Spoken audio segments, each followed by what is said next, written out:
Hi friends, எல்லோரும் எப்படி இருக்கீங்க? நல்லா இருக்கீங்களா? இப்போ நம்ம சிக்கன் கிரேவி தான் பார்க்க போகிறோம். சிம்பிள் அண்ட் டேஸ்டியான சிக்கன் கிரேவி.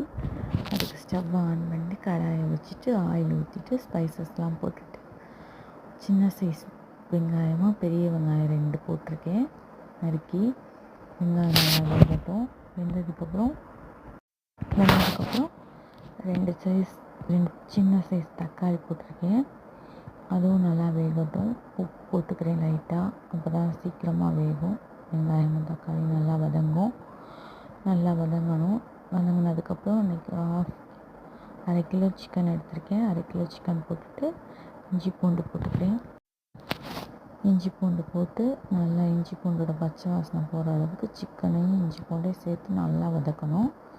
வதக்கி விட்டுக்கிட்டு இப்போ சிக்கன் மசாலா, குழம்புத்தூள், மஞ்சள் தூள், தேவையான அளவு உப்பு எல்லாம் போட்டு நல்லா வதக்கணும். உங்களுக்கு எவ்வளோ காரம் காரம் தேவைப்படுற அளவுக்கு காரம் போட்டுக்கோங்க. எங்கள் வீட்டில் கொஞ்சம் காரம் அதிகமாக தான் சேர்ப்போம், அதனால கொஞ்சம் அதிகமாகவே போட்டுக்கிறேன். போட்டுட்டு தேவையான அளவு தண்ணி ஊற்றி நல்லா மூடி வச்சுருங்க. சிக்கன் நல்லா வேகட்டும். சிக்கன் இப்போ வெந்துருச்சு. நல்லா சிக்கன் வெந்த டைமில் 1/2 டீஸ்பூன் கரம் மசாலா, 1/2 டீஸ்பூன் ஜீரகத்தூள், 1/2 டீஸ்பூன் மிளகுத்தூள் 3மே போட்டுக்கிறேன்.